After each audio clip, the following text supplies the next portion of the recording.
আসসালামু আলাইকুম। অবিরাম বাংলার সংবাদে সবাইকে স্বাগত জানাচ্ছি। আমি নাইম ফাথম মুবিন। শুরুতে বিআরবি কেবলস সংবাদ শিরোনাম। আল জাজিরার রিপোর্টে কুকীর্তি ফাঁস, লুকাতে ব্যস্ত হয়ে পড়েছেন হাসিনা। আরও থাকছে, হাসিনার নির্দেশে হেফাজতের ওপর তাণ্ডব চালায় বেনজির। থাকছে বিস্তারিত প্রতিবেদন। আল জাজিরার রিপোর্টে কুকীর্তি ফাঁস, লুকাতে ব্যস্ত হয়ে পড়েছেন হাসিনা। ২০২১ সালে সাবেক সেনাপ্রধান আজিজ আহমেদ তার পরিবারের সদস্য ও অন্যান্যদের নিয়ে একটি প্রতিবেদন প্রকাশ করে কাতার ভিত্তিক সংবাদ মাধ্যম Al Jazeera. All the prime minister man নামে ওই ভিডিওর প্রতিবেদনে উঠে আসে কিভাবে রাষ্ট্রীয় বাহিনীকে ব্যবহার করে প্রতিদ্বন্দ্বীকে অপহরণ এবং অবৈধভাবে কোটি কোটি টাকা ঘুষ নিয়েছেন তারা। শেখ হাসিনার প্রশ্রয়ে দেশে কিভাবে দুর্নীতি হচ্ছিল প্রতিবেদনে সেটি তুলে ধরা হয়। প্রতিবেদনটি ইউটিউবে ১ কোটিরও বেশিবার দেখা হয়েছে এবং এটি আন্তর্জাতিক পুরস্কারও লাভ করে। অপরদিকে প্রতিবেদনের জেরে সাবেক সেনাপ্রধান জেনারেল আজিজ এবং তার ভাইদের ওপর নিষেধাজ্ঞা আরোপ করে যুক্তরাষ্ট্রের প্রেসিডেন্ট জো বাইডেন প্রশাসন। ওই সময় বাংলাদেশ সরকার প্রতিবেদনটিকে মিথ্যা, মানহানিকর এবং রাজনৈতিক উদ্দেশ্য প্রণোদিত হিসাবে অভিহিত করে। এছাড়া ওই প্রতিবেদন প্রকাশের পর তথ্য ফাঁস করা হুইসেল ব্লোয়ার জুলকারাইন সায়ের খানের ভাইকে লোহার রড দিয়ে পেটানো হয়।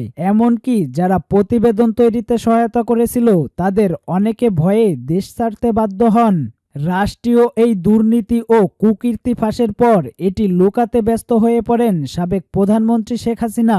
এ বিষয়ে সম্প্রতি ব্রিটিশ সংবাদ মাধ্যম দ্য সানডে টাইমস এক প্রতিবেদনে জানিয়েছে, আল জাজিরার বিরুদ্ধে এ ব্যাপারে মামলা করতে প্রখ্যাত ব্রিটিশ ব্যারিস্টার ডেসমন্ড ব্রাউন কেসির সঙ্গে ২০২১ সালের ফেব্রুয়ারিতে যোগাযোগ করে লন্ডনে নিযুক্ত বাংলাদেশ হাইকমিশনের কর্মকর্তারা।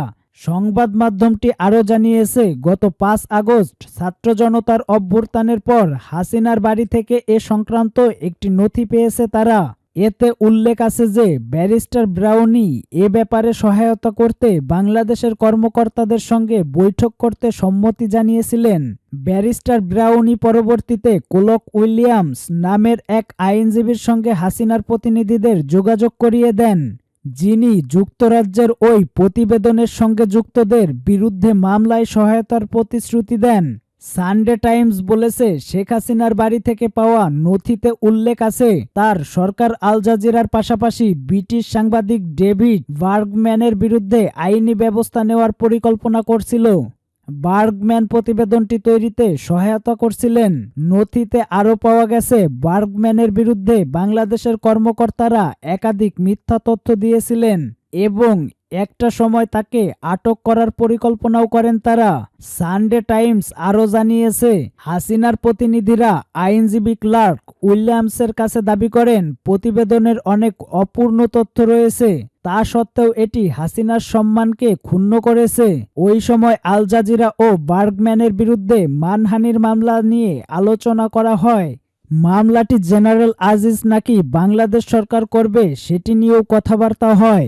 এমনকি অবসরপ্রাপ্ত কোনো সেনা কর্মকর্তাকে দিয়ে মানহানির মামলা করানোর ব্যাপারেও কথা হয় তাদের। তবে যুক্তরাজ্যের আদালতে মামলা করতে চাইলেও শেখ হাসিনা সরকার এটি আর করেনি।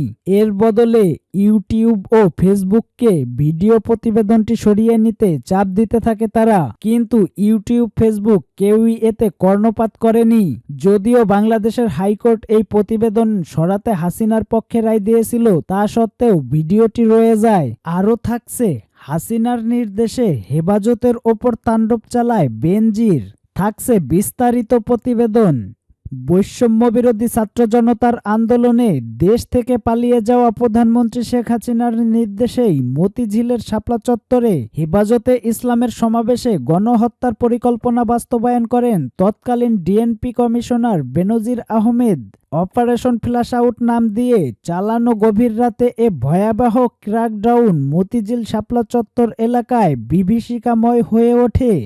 এদিকে এ ঘটনায় হেফাজতে ইসলামের মামলা করায় আন্তর্জাতিক অপরাধ ট্রাইব্যুনাল বিষয়টি গুরুত্বের সঙ্গে নিয়েছে। ১৩ বছর আগে ঘটে যাওয়া নারকীয় এ ঘটনার সঙ্গে আইন শৃঙ্খলা রক্ষাকারী বাহিনী কারা কিভাবে জড়িত এবং এর মাস্টারমাইন্ড কারা ছিলেন তা উদ্ঘাটন করে পুলিশের কাছে বিস্তারিত তথ্য চাওয়া হয়েছে। জড়িতদের মধ্যে অনেকের নাম পরিচয় এবং ওই রাতে তাদের কি ভূমিকা ছিল এ বিষয়ে ট্রাইব্যুনালে তথ্য আসতে শুরু করেছে।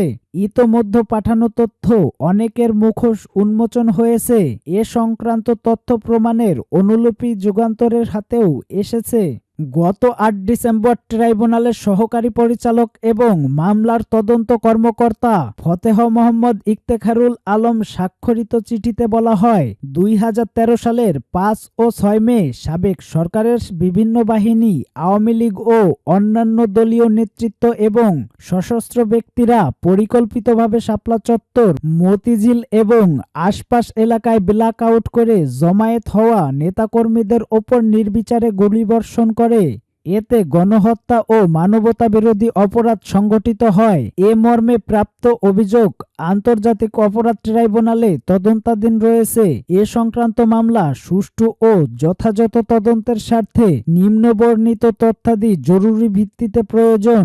জানতে চাইলে ফতেহ মোহাম্মদ ইফতেখারুল আলম বৃহস্পতিবার যুগান্তরকে বলেন, যেসব তথ্য চাওয়া হয়েছে এটা পুরোটা এখনো পাওয়া যায়নি, শিগগিরই হয়তো সব তথ্য এসে পৌঁছাবে।